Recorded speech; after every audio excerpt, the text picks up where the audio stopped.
Two, one, sir. We are live now, sir. All right, thank you. So, thanks everyone for again joining in today for today's evening's session on the upper limb fractures, which is lower radius, and forearm fractures is what we are going to discuss today, essentially, which is very, very common. And I hope everybody can hear what I'm saying, right? Maharshi, I'm audible, right? Yes, sir. All right. So, just look at these few x-rays that I'm showing you. Are these the same? Right? These is the whole variety or range of pediatric lower radius fractures that you will encounter in your day-to-day practice. And though all of them qualify as lower radius, which means metaphyseal or epiphyseal fractures, all in the cancellous bone area, short of the diaphysis, or junctional fractures, each one can cause a different problem and present a different challenge. I'm going to just try to highlight the differences between these and give you some tips and tricks on how we should manage. Now, this fracture, the first one which I showed you, is an epiphyseal injury. This is a Salter-Harris type 2 injury, and typically you give the child a plaster or do some reduction maneuver, and at 3 weeks, unfortunately, this is what is seen. And then there is always a dilemma, what should have been done and whether this is acceptable. The second situation is something like this. Now, this is a childhood fracture. It is commonly called childhood fracture, where it is a distal radius metaphyseal fracture, but there is also a concomitant ulnar fracture and it is separated or displaced completely. Again, a reduction has been done by somebody and you can see the cast there and looks pretty decent. Alignment looks good. And at 2 weeks, back to square one. Jaise the, right? This is very common occurrence. And then that leads to a lot of heartburn. The third is a fracture of the metaphysis of the radius where the ulna is intact. Child is slightly older, and this is usually passed off as a torus fracture by many, and a slab is given in the OPD and sent off. And at 1 week again, what happens is that the child starts moving fingers and comes back to you with a situation like this. And then again, you are worried what should have been done and what to do next. Right? So, this is the third scenario. Now, is surgery the answer? Now, these are some examples. These are all real life cases which have come to me. I've made a collection of these to just show you what things should be done and what things should not be done. A volarly displaced metaphyseal fracture, okay, bicortical green stick, okay. Somebody decided, like an adult orthopod, we must fix everything, and 2 K-wires were put, and you can look at that transverse transfixing K-wire in addition. And unfortunately, for a metaphyseal simple fracture, surgeon created a very bad complication of a growth arrest and a progressive deformity, leaving the child and its parents very unhappy. And this is what was the situation. Again, a metaphyseal fracture with an intact ulna, like I said, the surgeon did an open reduction. Okay, somehow people are obsessed that we must get this absolutely anatomic, and a couple of K-wires were put. Okay, looks like a good X-ray on day one, but at 3 months, you have ended up creating a non-union, right? So, pediatric forearm fractures or lower radius fractures, the reason for getting non-union is only 3 instances. First, if there is infection. Second, iatrogenic because of open reduction. And third, very rarely, if there is a congenital pseudarthrosis of the radius or the ulna with neurofibromatosis. So, all the indications of non-union are because of either infection or iatrogenic or neurofibromatosis.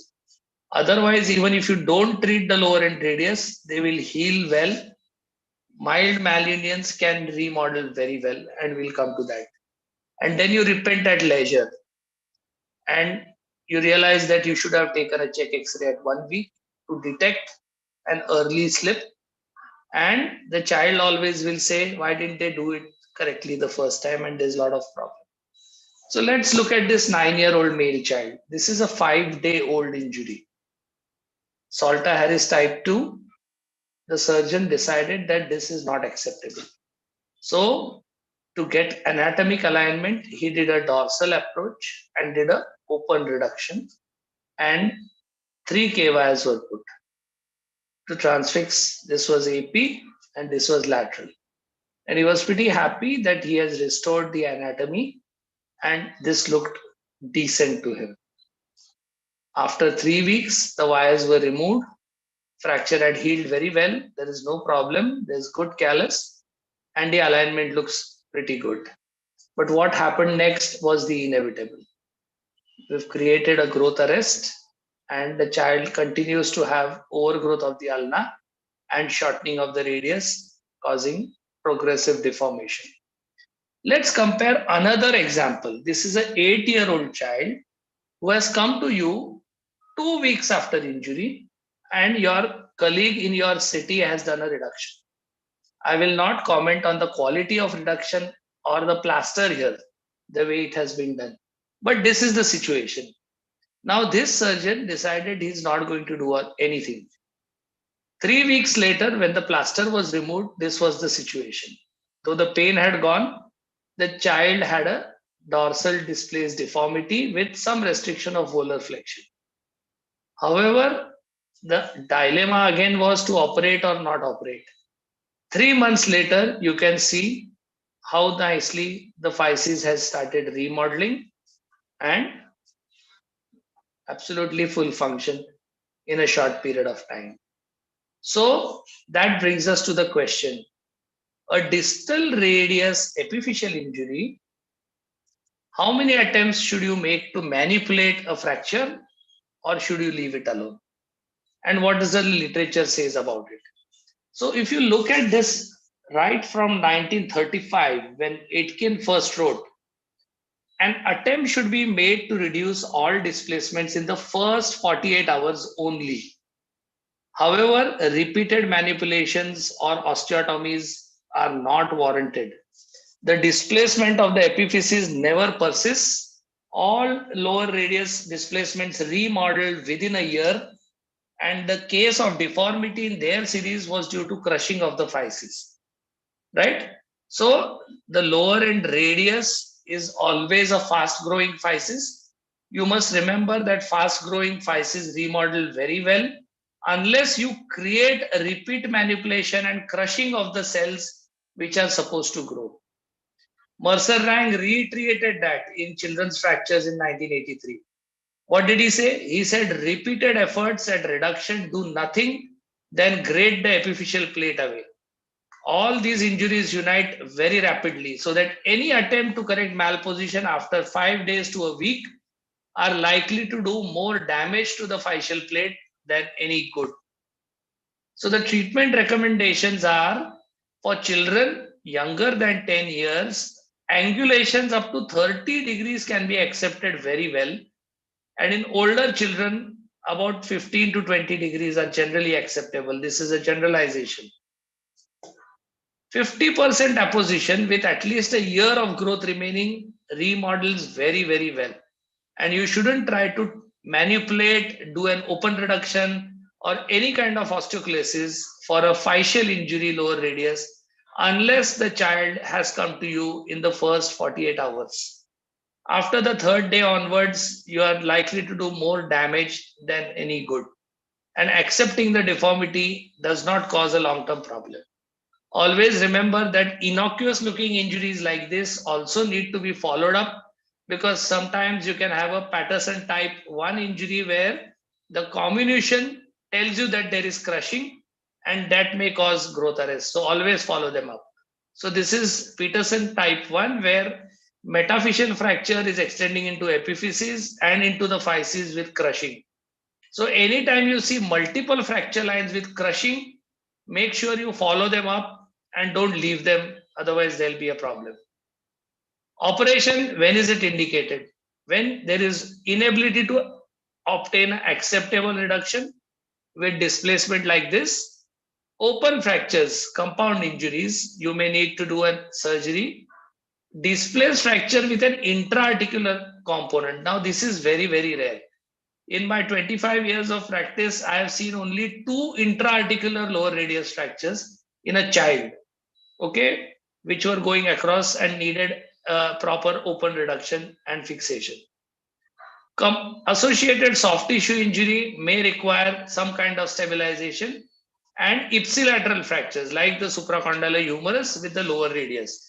On our group, we had a case where I showed you how I passed a K-wire to transfix the lower radius as well as the shaft fracture, and we removed it early when it gummed up and converted to a cast. So these injuries may need surgery sometimes, and if there is associated carpal tunnel syndrome or entrapment neuropathy. Something like this, where fragments are lying loose, you may need to open reduce them. What about fixation? Normally, a smooth K-wire is adequate. If there is a compound fracture, an external fixator like this may be needed to stabilize, and you can cross connect the radius to the ulna. So this is what has been done for this child with a compound fracture, and that healed just on a mini fixator and K-wire very well without any problems. Now, the second question that most people would like to know is, when you pass a K-wire, does it always cause a growth arrest? What does literature say about this? Should we be passing a K-wire, or we should not pass a K-wire, or what should we do? Right? So this is another common issue which perplexes people. And what does literature have to say? Do pins cause growth arrest? Now the jury is still out there. It's unclear. In 1965 to 1975, from the AO group, Muller presented a series where he pinned all lower end radius fractures, but he did not find a single growth arrest, which was quite a large series. Now, this paper from Boston Children's Hospital by Mininder Kocher and Peter Waters, they studied the effects of pinning across the physis for a lower radius fracture. And they did MRI in those children. So 11 patients were followed up at 3 weeks and 6 weeks with MRI, and they found that there was no evidence of growth arrest despite passing a pin across the physis. But the flip side of this paper was they did not consider threaded pins, the duration of pin placement, and attempts at pin placement.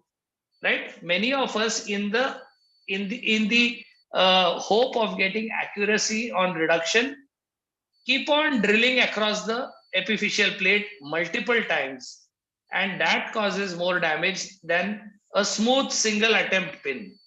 So you should remember, when you are doing your practice, what causes growth arrest? Never use pins which are larger than 2 millimeter in diameter. The common pins in children have to be 1.8 or at the most 2 millimeters. Putting a 2.5 or a 3 mm pin does not add to stability. In fact, it damages the physis more. Second point, anytime you put a pin across an epiphyseal plate anywhere for whatever reason, remove it as quickly as possible. Keeping a pin for long duration may cause infection, loosening, and irritation, causing growth arrest. Never use threaded pins across the epiphysis. Try to be as perpendicular as possible.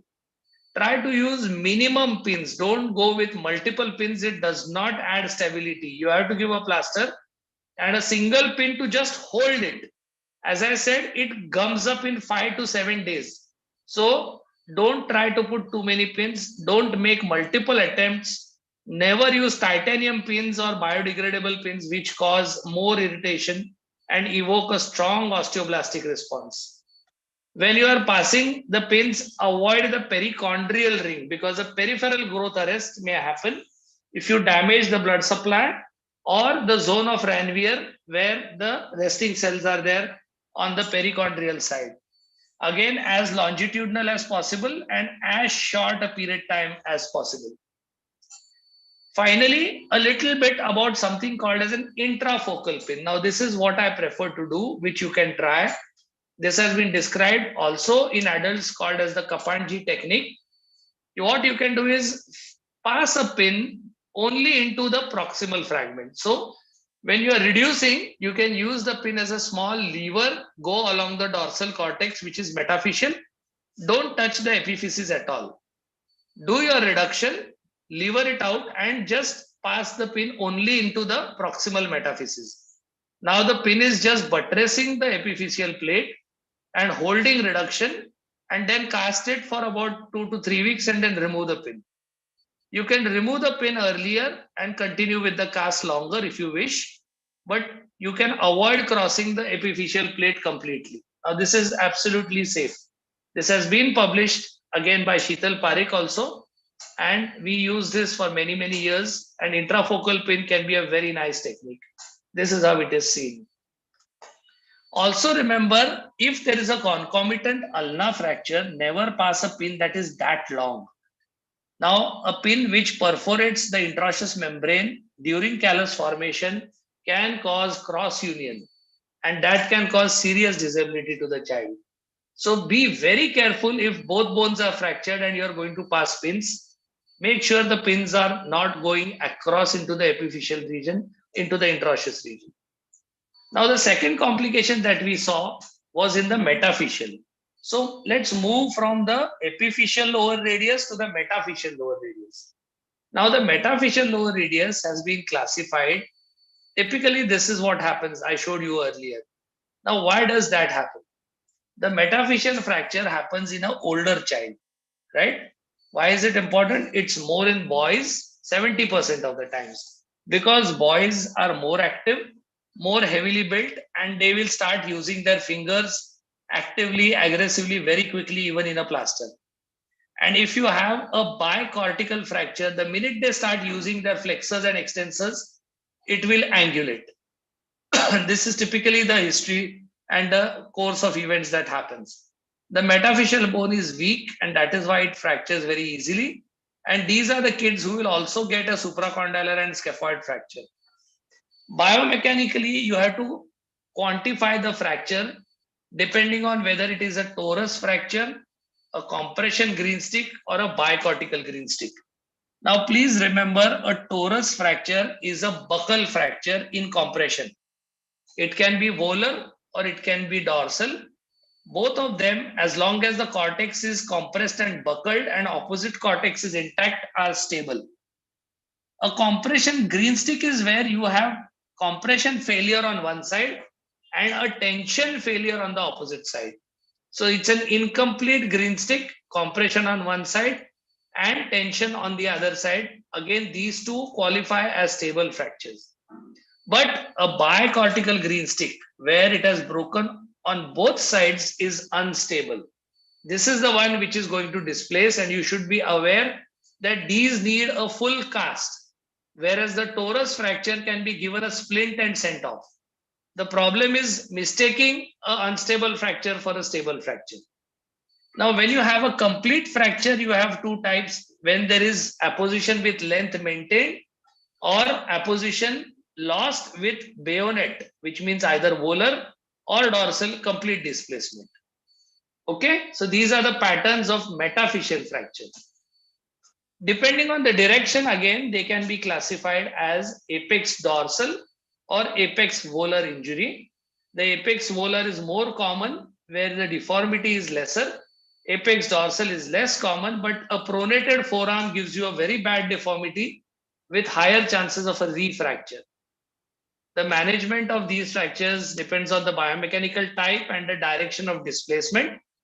As I said, the torus fracture is a stable fracture, just a splint for a couple of weeks. Doesn't matter whether it is dorsal or volar, but what is important, please don't miss the incomplete green stick fracture. The green stick fractures, as I said, have to be treated with correction of the angulation. The question is, should you complete the fracture? What is the position of immobilization? And what are the chances of recurrent deformity with these fractures? Let's deal with it. What about the angulation? If the angulation exceeds 20 degrees, you should correct it. Now, this is an apex volar injury. Now this means that distal fragment has gone into supination. Please remember the Evans concept. We will talk more about it in the forearm fracture. The forearm and the distal radius fractures in the metaphysis essentially are not bending injuries. They are torsional injuries. They are torsional, that means torque. Your hand gets twisted. If it supinates, the apex is volar. If it pronates, the apex is dorsal. And your job is untwist the forearm. Yeah, distal fragment has to be untwisted. Nobody ever should try traction and molding. It is not required. It is important for you to realize that we must call these maneuvers as derotation maneuvers rather than traction counter traction. In fact, those who have worked with me will realize we hardly ever do any traction counter traction. We just hold a hand and untwist it. Untwisting takes care of the problem. A lot of people have spoken about completing the fracture. If it is a green stick fracture, the opposite cortex, if you break, right, the quality of callus is stronger. That is why they feel recurrence is more if you don't complete the fracture. These are the people who have written about it. But some people have said displacement may happen if you complete the fracture. So just follow the derotation rotary concept and do a very good 3-point molding with an excellent cast index. So the cast index is what is important along with a derotation maneuver. So the Evans concept, apex dorsal, supinate, apex volar, pronate. Immobilization, supination relaxes the brachioradialis. I prefer to immobilize all children in supination. Bicortical have 3 times more chance of recurrent deformation, and dorsal displaced fractures are more common to deform. So remember the rotational malalignment. It's a rotation angulation correction. We'll talk about it when we do forearm fractures again. I won't talk now. So direction of deformity is what is important. Now, this is just a video to show you how it has to be done. This is an example of a fracture where the apex is volar. Okay, you will see that the elbow looks AP, the forearm looks AP till the fracture site, and then the distal fragment is supinated, right? And the apex is volar. When you have an apex volar injury, your maneuver is just to derotate it into pronation. That's it. You do not need to do traction counter traction. Okay, when you have this correction, then the entire forearm can be supinated to give a plaster, which I prefer, or you can cast in pronation if you believe that. But this is the supination injury which has to be derotated. You do not do any kind of traction maneuvers. It is absolutely not necessary. And after that, you cast with a good cast index. Okay, this is how it should be treated so that you don't end up. Now, this is a pronation, the lower radius with a pronation. Now, this has to be supinated. This has a higher chance of refracture. So, you just manipulate or derotate under anesthesia, derotate into supination and immobilize in this fashion, and you will get your reduction. A traction counter traction is not really required. Let's come to the childhood fracture, the unstable radius with a ulnar fracture. Now, this fracture requires a special maneuver of hyper exaggeration of the deformity. When you have this fracture, again, traction, counter traction will never work. What you need to do is make sure that child under general anesthesia exaggerate the deformity. And then with your thumb, milk the fragment down from the radial side and just push it so that it locks into position as you pronate, right? You may need to do this a couple of times, but exaggerate the deformity, bring it to the edge, and then just maneuver it gently into the corrected position, and you will find that this gross displacement, which even if you try a lot of traction will never come, comes very, very easily if you just push it around the cortex like that. And that is the reduction.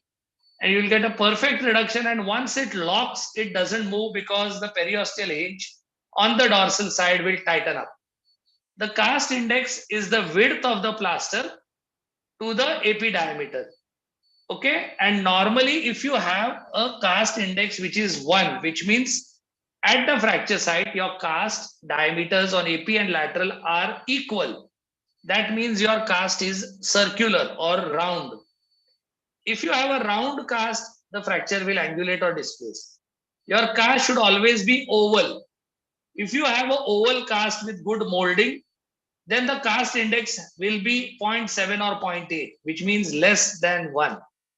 So this is called the Canadian cast index. At the fracture, the AP diameter to the transverse diameter has to be 0.7 or less.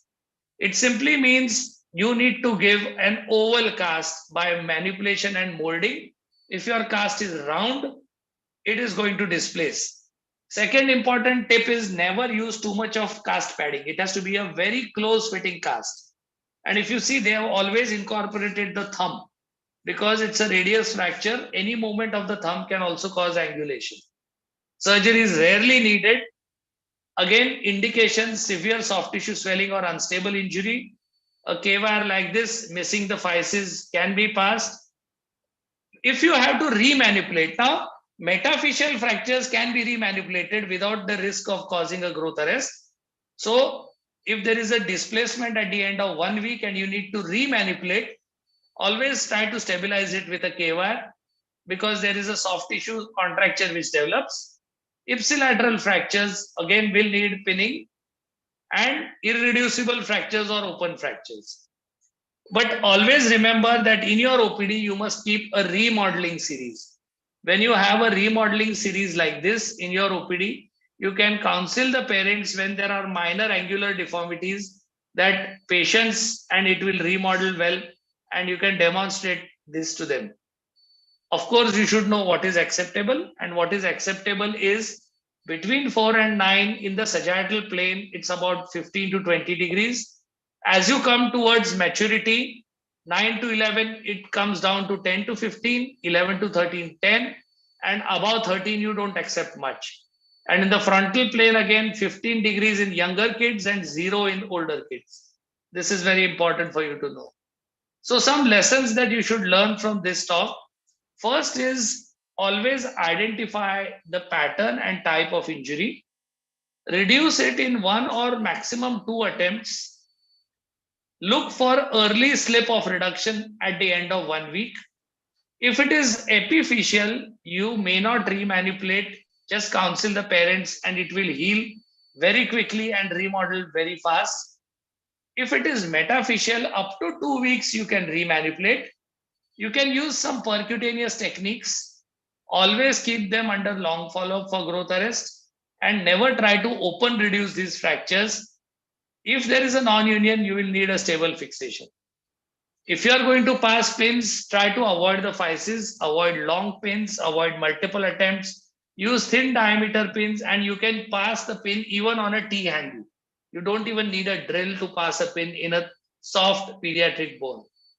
Now this child which had the growth arrest, what did we do about that child?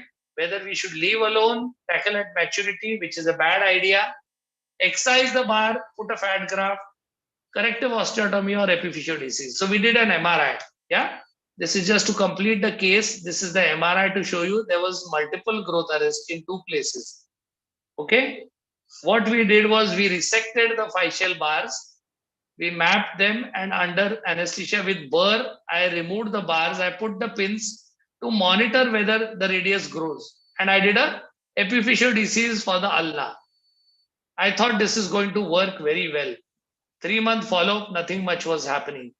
6-month follow-up, nothing was happening. So what you have to understand is that resection of patchy bars does not work very well in the lower radius. It works better in upper tibia or in the lower femur. Lower radius is not a very good physis to attempt a physeal bar resection. At maturity, he ended up with ulnar overlengthening and radial shortening.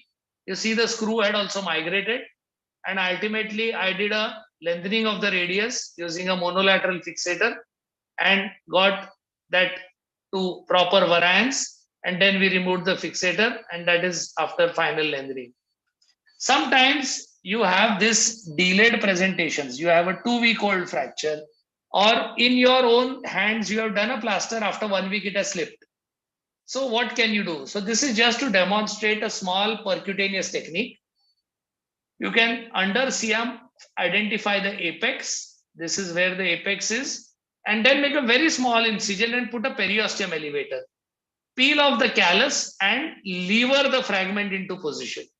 So leverage technique, and then you must stabilize it with K-wires if you're going to do a remanipulation to correct the deformity. Especially in older children, it might be advisable to correct it rather than leave it for remodeling. Metadiaphyseal fractures sometimes are tricky because they are, as you can see here, oblique fractures, and they tend to slip. So they need fixation, and this fracture is too distal for an elastic nail, and it is too distal, too proximal to put a K-wire, because the number of times you pass a K-wire, it will keep on coming out from here. So you need something that will go intramedullary. But if you try to pass an elastic nail, usually the cortex breaks. So what you can do is a small trick. You make a small hole here. You take a 2 mm K-wire, cut off its tip, and then fashion it like an elastic nail. And then maneuver it across the fracture after reduction and leave it short intramedullary. Leave this outside and again give a cast. Hold the cast till you see callus. Then you pull out that pin and you will be ending up with a good result. So a small trick of using an intramedullary K-wire as an intramedullary tool can help in a metadiaphyseal junctional fracture, where you may be finding it difficult to pass the K-wire. And finally, established non-unions require rigid fixation.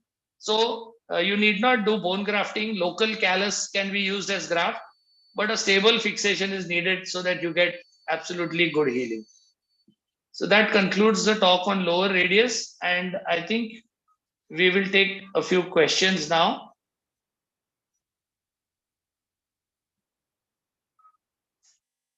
Yeah, so we are happy to answer questions on lower radius.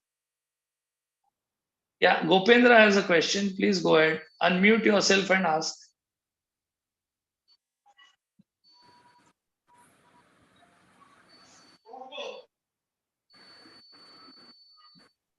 Yeah. Yes. Hello, sir. Ka- Yes, sir. Sir, you said that K-wire should be less than 2 mm, sir. Yes. And we can use up to 2 to 3 K-wire, sir, in the lower end. 2 are maximum. Don't try to pass a third one. It is not an adult fracture. You don't need to pass multiple pins. You have higher chances of complication. The more pins you pass, the more perforations you make across the growth plate. So one through mediolateral and another anterior posterior, 2 are enough, sir. Even one is enough. You are going to cast it, Gopindra. Okay, sir. Sir, and Yeah. this thing, we have to pass the K-wires non-perpendicular to physis, sir. So I showed you a couple of ways to pass a wire. One is try to avoid the physis completely. Second, try to go intrafocal. Third, you can go across the physis, not a problem, but do not make multiple attempts. Use a low energy drill. Don't use a very rapid, fast gar gar gar gar drill. And don't make multiple attempts and just screw up the epiphysis. We can go in perpendicular direction also, sir. You can go in any direction as long as you are holding both pieces together to prevent them from displacement. Always remember that you are going to pass, add a cast. Yeah, Rohit, you wanted to ask something? Sir, you have shifted completely to Scotch cast. That is Yes. For last 10 to 12 years, I do not use gypsona for reductions at all anywhere, and I haven't had a problem at all. Right? So my reason for using a fiber cast is that people have this misconception that you can't mold it. It is not correct. You can mold it quite well. Second, you have newer materials like the Delta Light soft cast, which is a semi-rigid cast. It gives you sufficient stability and it is soft enough to allow expansion. And third important factor is you do not need a plaster cutter to remove it. You can unpeel it like you remove a simple bandage at the end of your this thing. But like I said, your cast index has to be absolutely good. I always admit the patient for a day to make sure there is no swelling. I encourage early movement, and I call them all after 1 week for check. And I tell them that I may need to change the cast if it becomes very loose. A complete circular cast works better in reduction of edema rather than giving a slab. Okay. And the slab invariably loosens, you lose your reduction. And never use heavy layers of this gypsona. You see the way people do plaster, there's so much of plaster material there. It has to be really a thin layer. Now what happens is that when you use gypsona, a very thin layer is not possible because you never get the feel, the tactile feel of having good stability. So you keep on adding plaster till you are satisfied, and you make it so bulky that a child will never use the hand.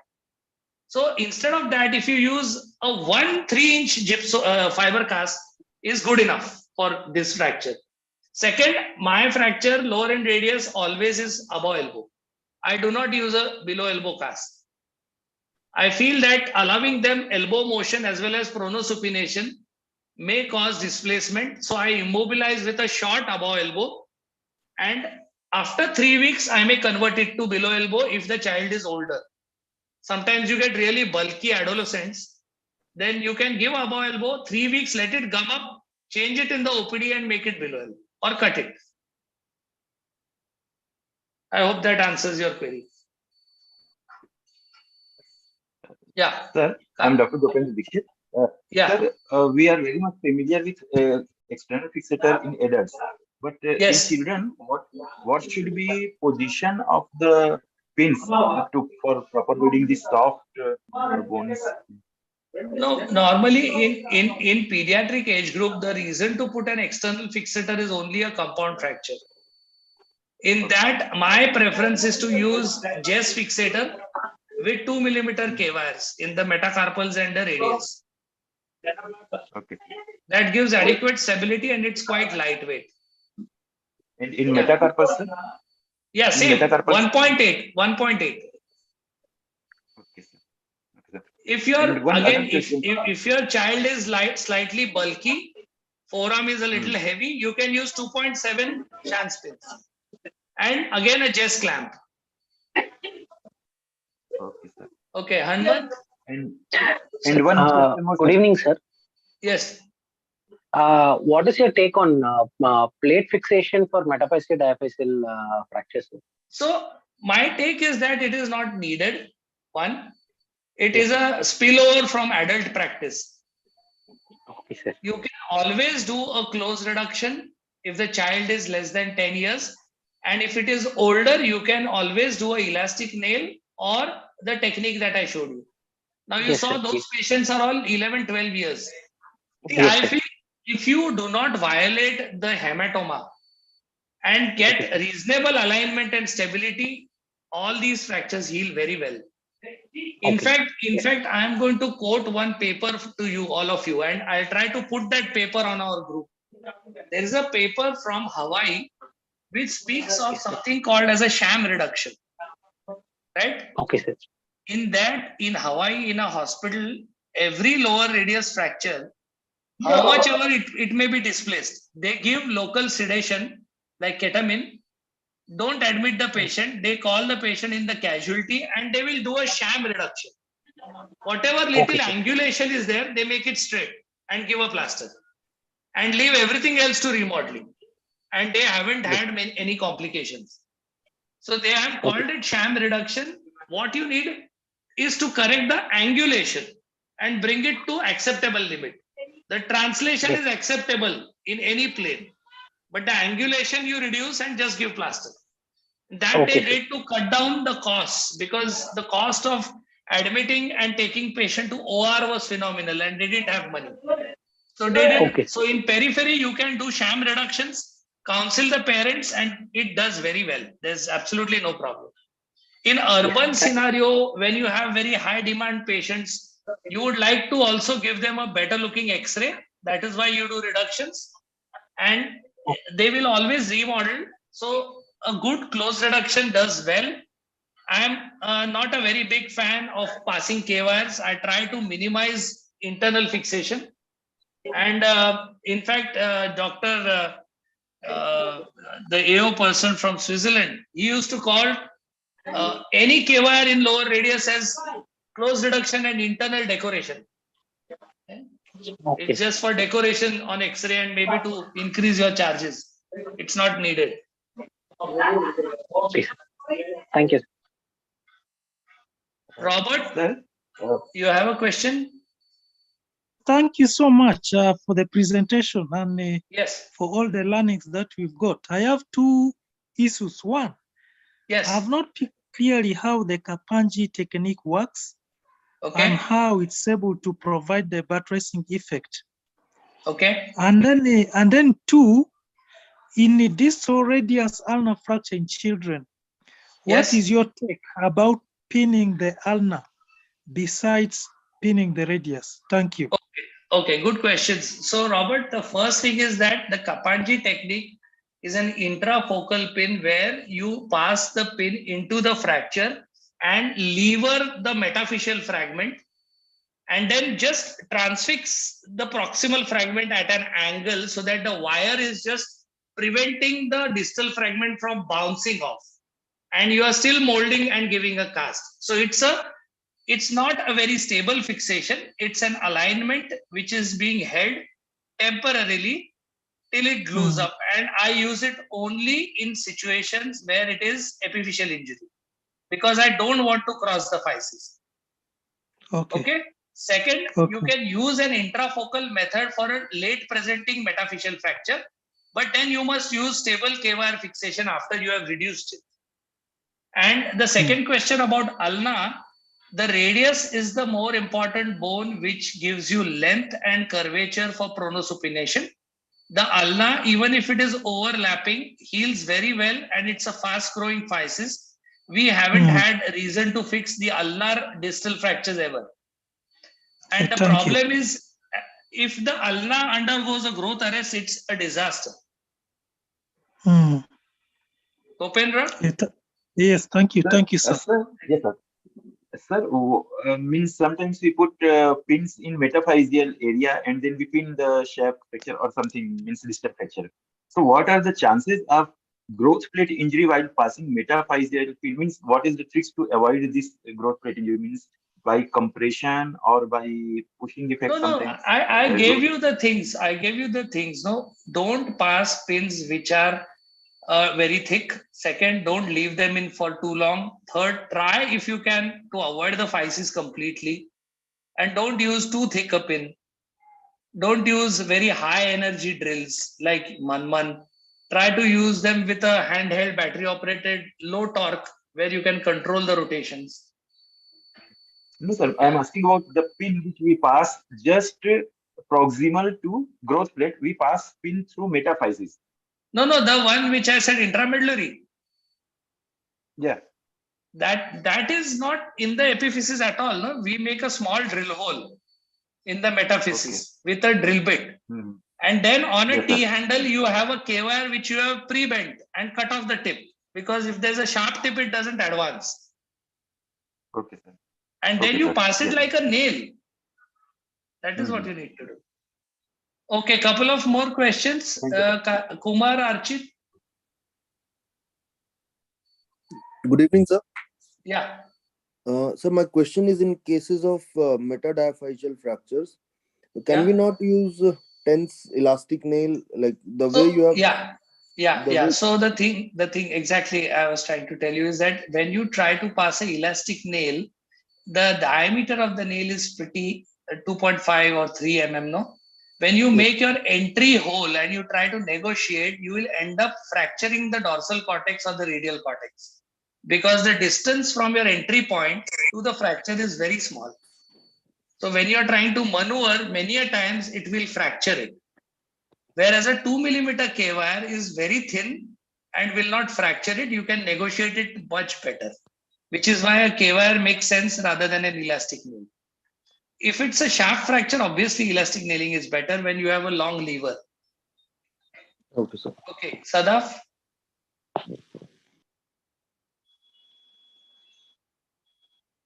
Dr. Sadaf, you have a question? Hi, Sandeep sir. How are you? Good evening. Good evening. Hello? Yeah, am I audible? Just wanted to know. Yeah, now, yes. Tell me. Sandeep sir, just a question regarding the casting, an above elbow cast or a below elbow cast. Like in theory, they say that there is no difference between a below elbow and an above elbow cast when it comes to metaphyseal fractures. Yes. If there is a difference between radius and ulna, what is your protocol? Like, do you? No, so like I clarified in the beginning that I'd prefer an above elbow cast for a couple of reasons.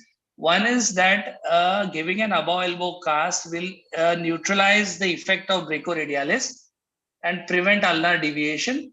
Second is that when the swelling goes away, when in a week's time when the swelling goes away, if your child starts pronosupinating, there can be a loss of reduction because the proximal radioulnar joint has not been immobilized.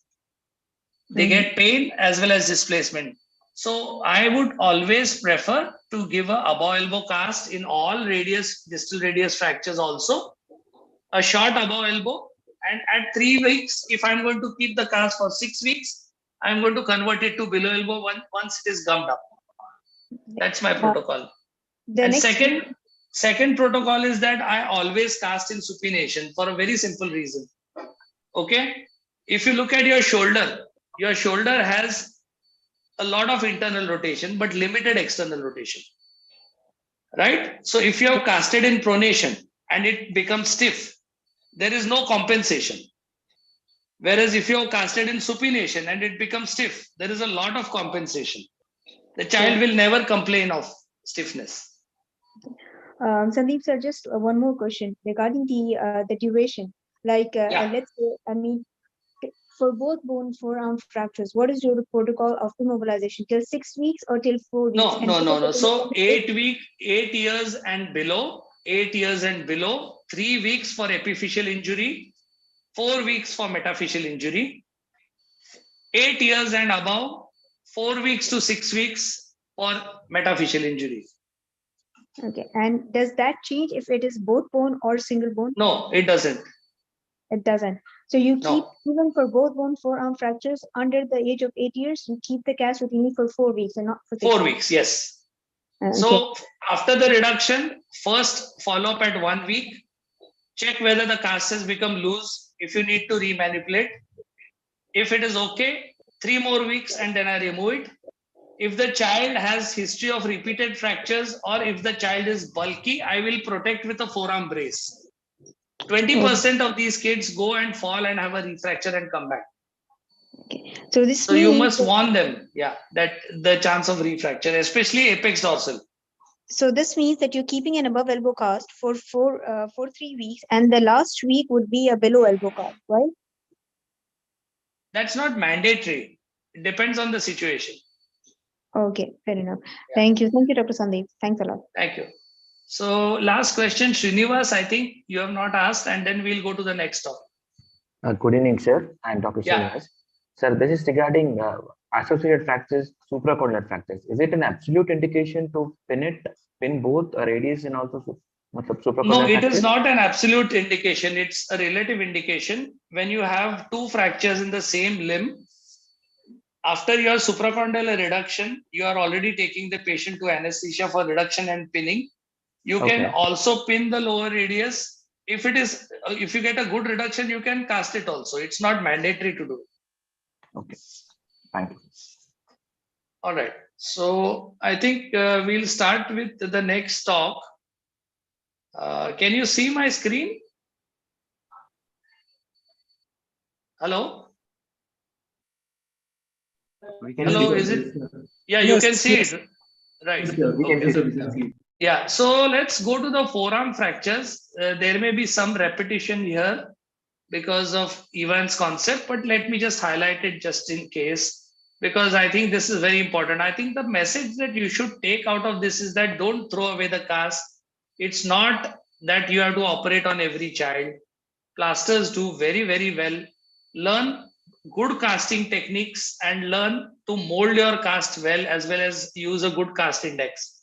So we are going to discuss the shaft radius and ulna now. various classifications have been used depending on the level of the fracture, degree of completeness, direction of deformity, or status of adjoining joint. So you know all these classifications.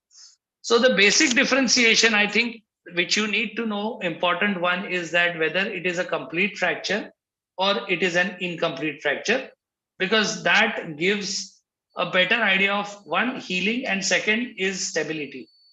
Right? So green stick fracture, you know, is like a young green twig, incomplete fracture. And the principle in treatment is that there is always some internal stability from the intact cortex. And the second basic principle is there is a rotational component. It's a torsional injury. It is not a bending injury, right? Should the fracture be completed, when one reduces the fracture, the intact side may break. The advantage is it enhances rigid cortical callus and prevents a tendency for recurrent deformity.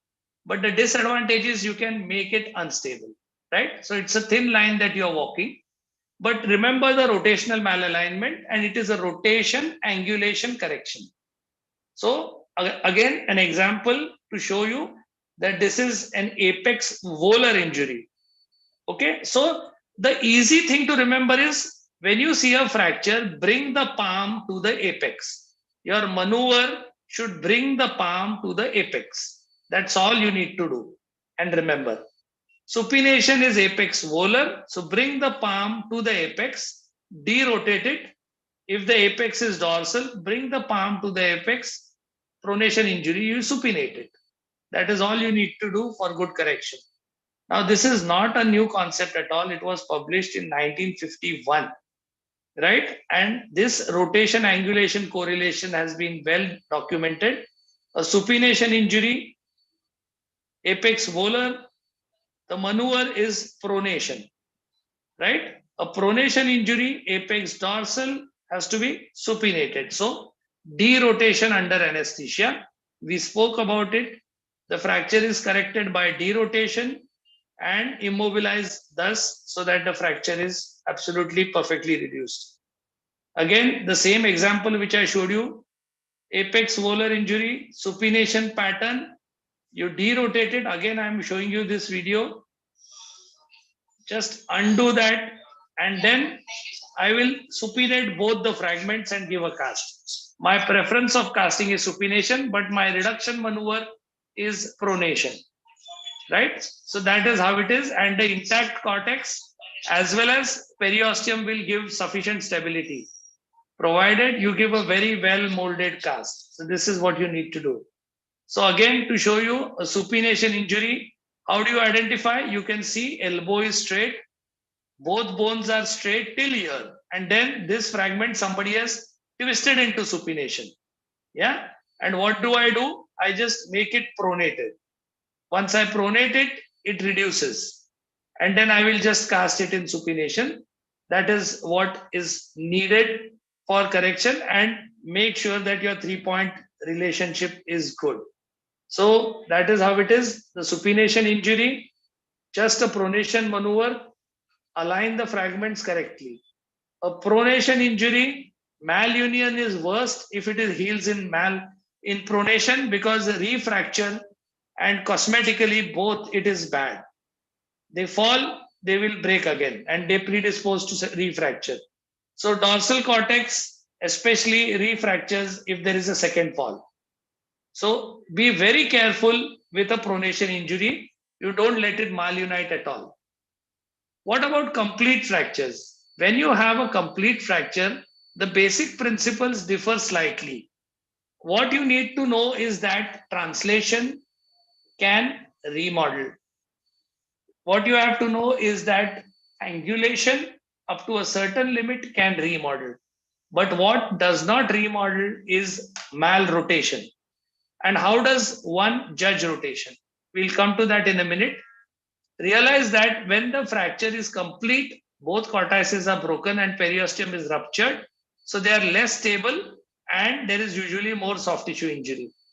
The muscle forces in the proximal fractures, the radial fragment because of supinators is getting pulled in supination, biceps as well as your supinator. and in the distal fragment, your brachioradialis as well as pronators, both are going to deform the bone. Right? So this is what is happening, which may cause malrotation. So what needs to be seen is where is the radial styloid and where is the radial tuberosity. Let's show you an example. This is an example. You can see how the muscle forces are working. The brachioradialis is pulling this fracture into an angular deformity. And the minute the radius encroaches on the interosseous membrane and the radial bow is lost, you will lose pronosupination. Please remember that the ulna is a straight bone on which the curved radius moves. And the bow of the radius and length of the radius are crucial. The ulna needs to be straight. The second important principle you need to understand is a small deformity in the proximal part of the radius and ulna is magnified because of the pronosupination, right? So it is like a cone, okay? There is a proximal radioulnar joint and then distally they diverge. So a deformity in the upper third, malrotation, will be magnified in the distal part. So a distal fracture may look ugly, but you will not lose motion. But a malunion in upper third, even though small, will cause you more restriction than a distal fracture. Please remember that, especially when there is an isolated fracture where one bone is intact. So in distal fractures, you can see here, the brachioradialis is pulling it and the pronator is pulling it and your fracture angulates towards the interosseous membrane. So these are not good fractures. These need to be nailed. Single bone radius fracture is one of the indications for nailing to restore the bow and the length of the radius, right? So this is what is happening here. Again, you have an Evans concept in a complete fracture. And what do you see on the AP X-ray? The bicipital tuberosity is normally at 180 degrees to the radial styloid. So when you do your reduction, irrespective of the fracture site, look at where is the radial tuberosity and where is the radial styloid. As long as they are on opposite sides of each other, your rotation is correct. If they are on the same side, then you are in trouble. Okay, so this is the direction of the deformity. Pronation, apex dorsal, we've been through that. On the ulnar side, the coronoid process again is at 180 degrees to the ulnar styloid. So when you take a lateral X-ray, again, see where is the coronoid and where is the ulnar styloid. As long as both of them are diametrically opposite, your rotation is right. Right? There is no risk of malrotation. So this is a very interesting case example. Now this child with a complete forearm fracture, you can see that there is bayonet apposition on the radius and the ulna is an oblique fracture and this is how it is. Now the surgeon decided that he needs to do a close reduction, 11-year-old male, and they did an above elbow cast and placed the forearm in neutral rotation. A lot of us want to give a plaster like this in mid-prone position. Some of you have been taught that. So this is how the plaster was given and this is the lateral X-ray. Now see what is happening. On the lateral X-ray, see where is the radial tuberosity and look at the width of the diameter of the canal. Okay, this is 90-degree malrotation. On an AP film, you can see this. The elbow radius ulna looks like an antero-posterior view, whereas the distal part looks like a lateral view. Right? Tuberosity is here and styloid is here. This is not diametrically opposite. This is 90-degree malrotation. Right? And what needed to be done is supination and bring that into opposite side of the radial tuberosity. And if you go back to the injury film, it was already like that. Right? So what you needed to do was just give cast in situ. By your reduction maneuver, you converted it into a malrotation. Please remember this. Always assessment of a complete fracture. Don't look at the fracture. It will heal, it will remodel. Look at where is the tuberosity, where is the styloid, where is the coronoid, where is the distal ulnar styloid. As long as they are diametrically opposite on AP and lateral, you are good. Don't need to worry about rotation. Okay, this was already primarily supinated and nothing needed to be done. Okay, so carefully evaluate the films always. This is another example, 11-year-old child, management of this fracture. This was treated in a plaster. Again, this was the best reduction obtainable. And this is how it was put in a cast. Now, typically, you see the cast and you see what happens in the next X-ray. At 1 week, the plaster was continued and this has healed with a malrotation there. 5 years, the X-ray looks bad. Oh, this is the wrong example. This child had good function.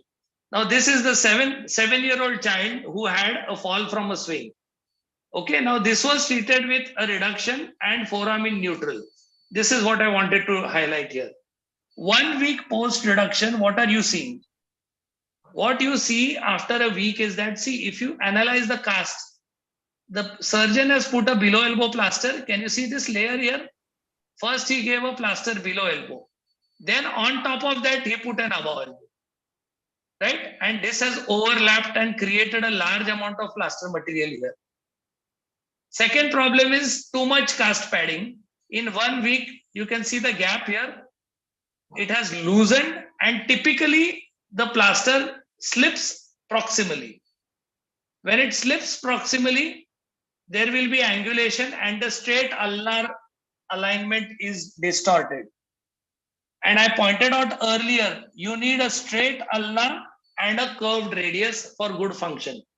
So when you give a cast, you should use an arm board or a board and make sure that the ulna is absolutely straight. And this kind of a 20, 30 degree angulation should not happen. Suppose it happens after a week of your casting, what can you do? Right? So you can see another example. 6-year-old child treated with closed reduction and cast, looks pretty good. Post reduction in 1 week comes with an ulnar angulation. This typically happens because the sling is there, the plaster becomes loose, forearm slips proximally and it angulates.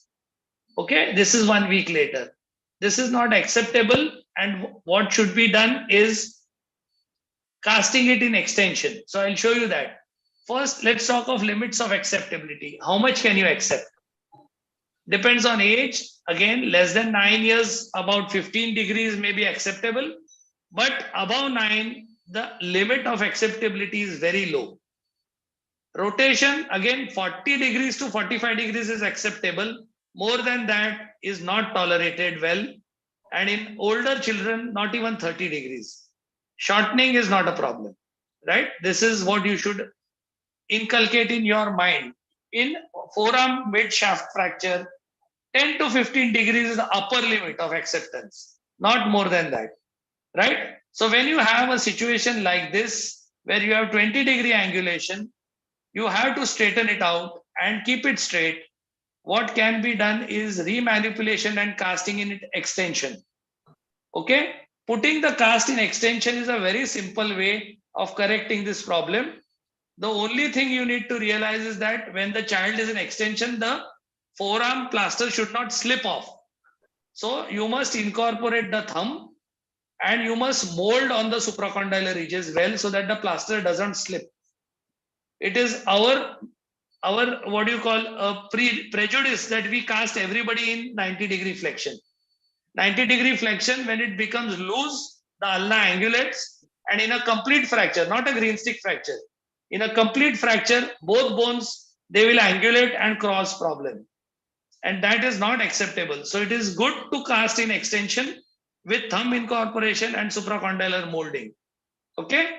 Again, not a very new concept.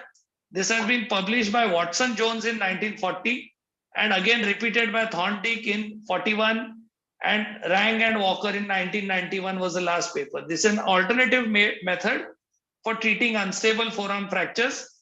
Cast in extension for 4 weeks and then when it becomes gummy, you can put it in flexion for 2 more weeks. incorporate the thumb and do good supracondylar molding and pad the thenar eminence. There is absolutely no risk of elbow stiffness. When do you operate? The indications are, again, adolescent child with unacceptable angulation or unstable fracture, unacceptable close reduction, compound fractures, polytrauma, refracture, older kids, and single bone fractures. Options are elastic nailing, which is most popular. Sometimes people have used lambda K wires. Very rarely do you need to do plating, though junctional fractures, you may consider plating when it is an isolated single bone fracture or when you have a fracture dislocation like Monteggia or Galeazzi fracture. Intramedullary fixation, you know, is low morbidity. C-arm is required. It's an internal splint. You need to give a plaster and can be done especially for ideal for unstable fractures. The concept is elastic stability. You know that we'll talk about elastic stability in femur fractures. In the femur, it's a single bone, but in the forearm, there are two bones. So in the forearm, your aim is to tension the interosseous membrane. When both the bones fracture, they tend to collapse and contract the interosseous membrane. Again, remember, a straight ulna and a curved radius and a frustrum effect, a cone here which needs to rotate, right? So you should not allow encroachment onto the interosseous membrane. To keep it tensioned outwards, you have to pre-bend the nail so that you will allow that recoil to give the radial bow. So the spindle formation here has to be between the two bones, not within one bone like you do in femur. And that is how it works. So your contouring should be smart and you must manipulate your nail appropriately so that the radial bow is restored. There are two entry points. One is a radial entry. Second is through the Lister's tubercle. Both have their advantages and disadvantages. The dorsal entry is more in line with the medullary canal. There is a small risk if you don't cut the nail properly of getting a EPL rupture. The radial entry is not so much in direct line and can irritate the superficial sensory nerve of the radial nerve or injure it or cause a neuroma, or it can injure the first compartment. So you have to be careful on either side. And both give equally good results, depends on what the surgeon prefers. My preference is a dorsal entry. Ulnar entry also again can be straight apophyseal or below the apophysis from the proximal ulna, from the proximal metaphyseal ulna, which is slightly curved. But I prefer that because there is no tip irritation. Otherwise, when the child is in the school, the tip entry will irritate. There is usually a bursa and they can have some problems. So this is how you have to bend the nails, and this is the tensioning of the interosseous membrane. You can see preoperatively 9 or 10-year-old child, there is encroachment of the fracture on the interosseous membrane. So it's important to make a good spread, and the indications for surgery, like I said, open fractures, good to do elastic nailing, something like this, associated large amount of soft tissue injury, crushing, runover injury, elastic nails again. We never bend. These are some x-rays from abroad. This, we don't bend the nail right angle like that. You just leave it flush. Inability to maintain a close reduction. Which are these? Single bone fractures. Like I said, a single bone fracture which encroaches onto the interosseous membrane, you can correct it. Isolated proximal radius fracture, again, malunion will cause a problem, especially when ulna is intact. A good contoured radial bow again. Distal radius fracture, again, a single bone fracture should be fixed. Here a plate may be appropriate. This is slightly difficult to nail. Again, intact ulna here. Unacceptable or difficult reduction in adolescent age group. It's easier to put elastic nails and mobilize them faster. That's example of that. Ipsilateral fractures, forearm with supracondylar, definite nailing. They are quite unstable. And refractures. Sometimes when you have a refracture, you need not operate each and every time. But if your child is very active or he's very heavy, more than 10, better to nail it. Right? This is how you principles, stability alignment, minimal incisions, periosteum, you know all that. Fix the first bone, which is easier to reduce. Small diameter nails which fill the canal about 1/3. Typically 2, 2.5 or 3, not more than 3 ever in the forearm in a child. Maintain the radial bow. Use fascial sparing entry points. Okay, and this is something again, when you do this, make sure that you don't do multiple attempts. Too many attempts to get a closed reduction may cause compartment syndrome, infection. It's better that you do a small open reduction if you're not getting the reduction. The ulna, remember, always is lesser covered by muscle and takes longer to heal. So if there is an open fracture or if there is a distraction because distal ulna is too narrow, you may end up with delayed union or non-union of the ulna. The radius usually heals quickly. Forearm stiffness happens in less than 2% of the times and reduction is usually stable. EPL rupture if it is dorsal, radial sensory nerve if it is radial, compartment syndrome if you have too many attempts at close reduction. Right? So that completes forearm talk. If there are any questions, we'll take them here.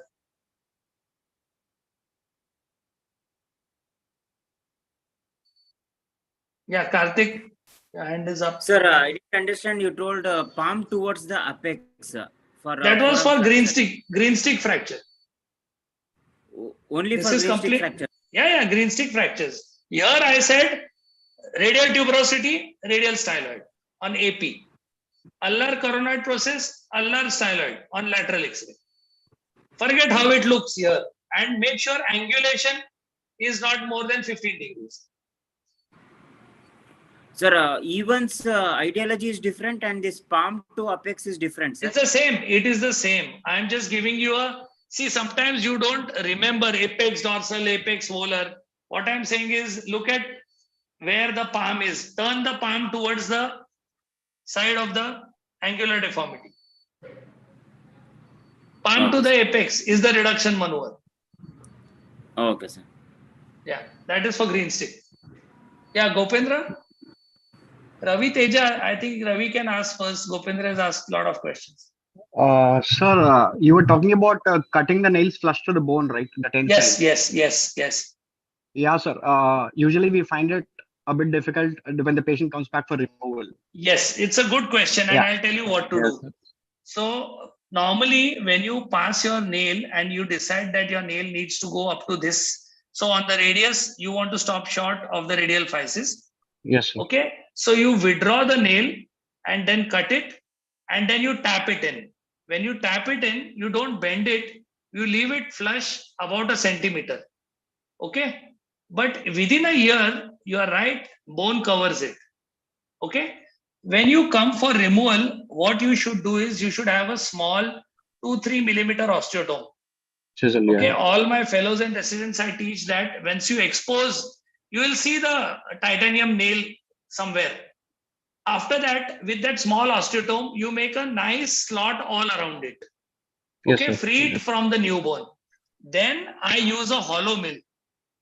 Take a hollow mill which you use for removing broken screws. Sir. Pass the hollow mill on top of the nail and then bend it at right angles. Oh, Once fine, you pass sir. and then hold it with a plier and backhammer. It comes out very easy. Yeah, sir.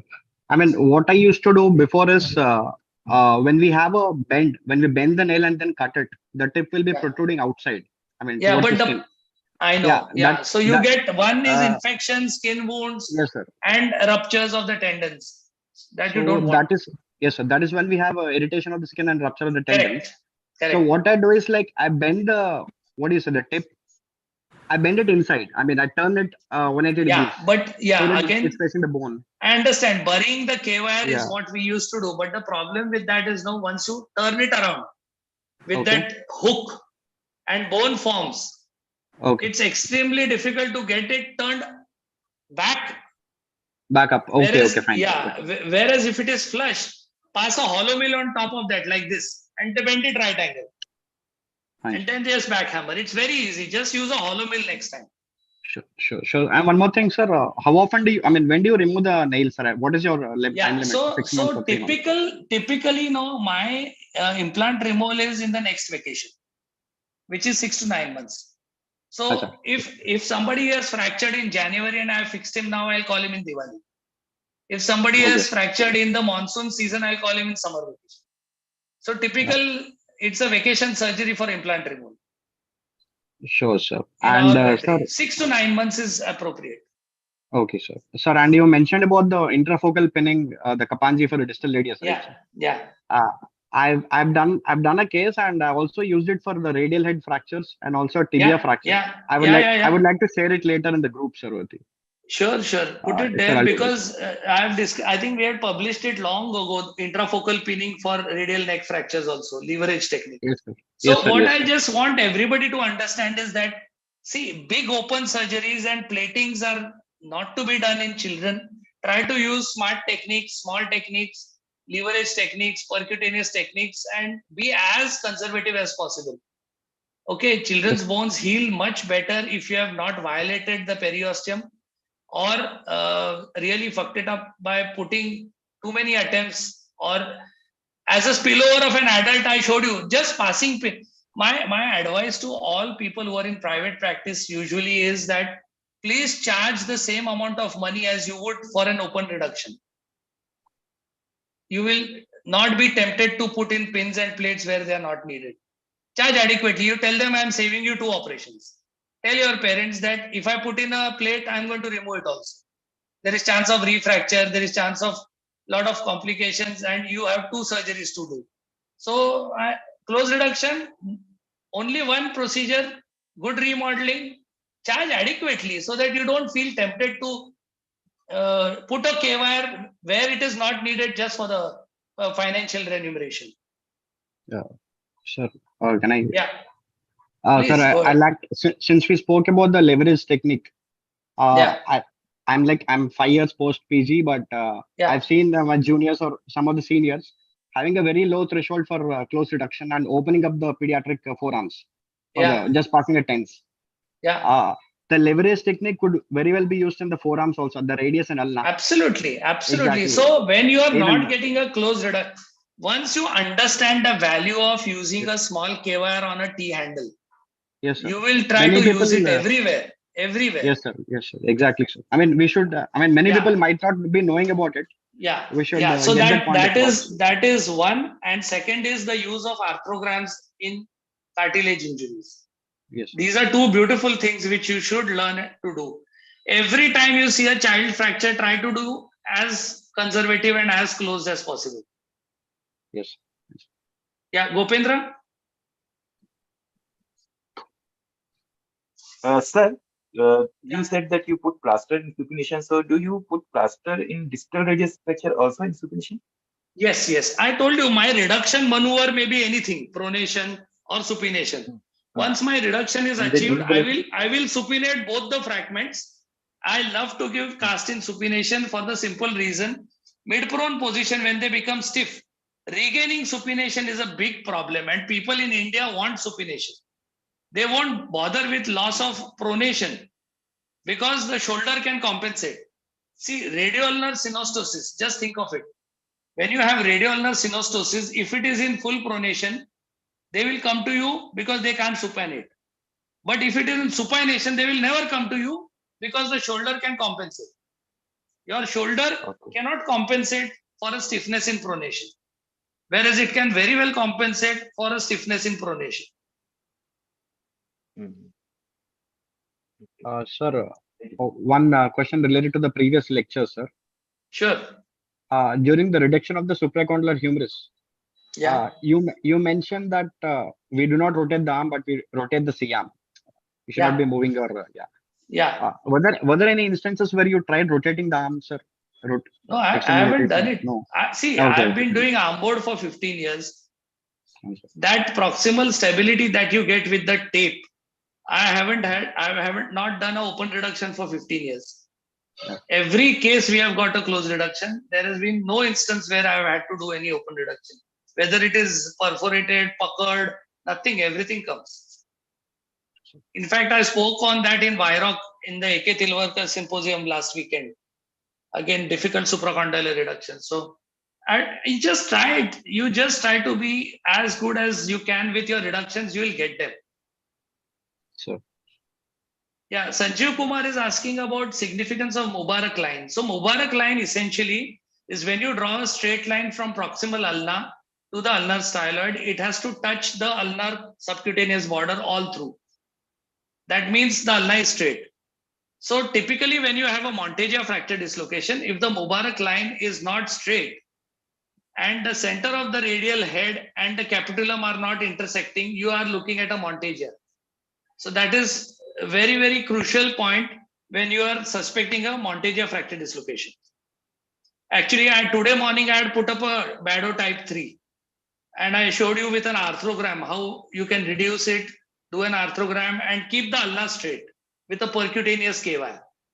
So that is what is Mubarak's line, the straight line from the subcutaneous border. How to treat pulled elbow? It's very easy. Just give traction and supinate and press on the radial head. All right. Okay, so I think we'll put up some forearm cases. I'll try to share that paper of the sham reduction with everybody. Read it, it's very interesting. And we had a journal club on K-wires versus no K-wires for lower and radius fractures. And unanimously, most of the literature is in favor of not putting K-wires. The results with no K-wires are far superior. And loss of reduction is equally bad with K-wires also. So it is not that the K-wire gives absolute stability. Again, like I said, I think we should sign off with the message that as conservative as possible, especially fascial injury. And if it is, remember rotation angulation and remember rotation in complete fractures. That is very important. Always look at the corresponding joint, Galeazzi, Monteggia, and don't miss those.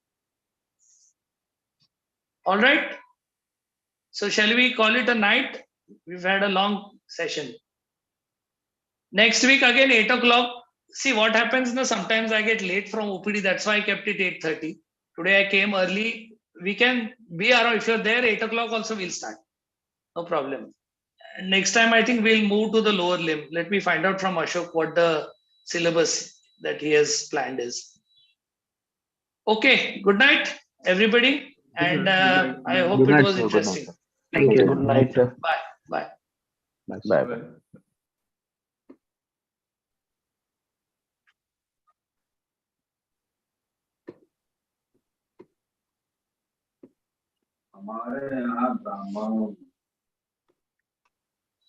Maharishi, are you there? Ortho TV?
Hello, sir.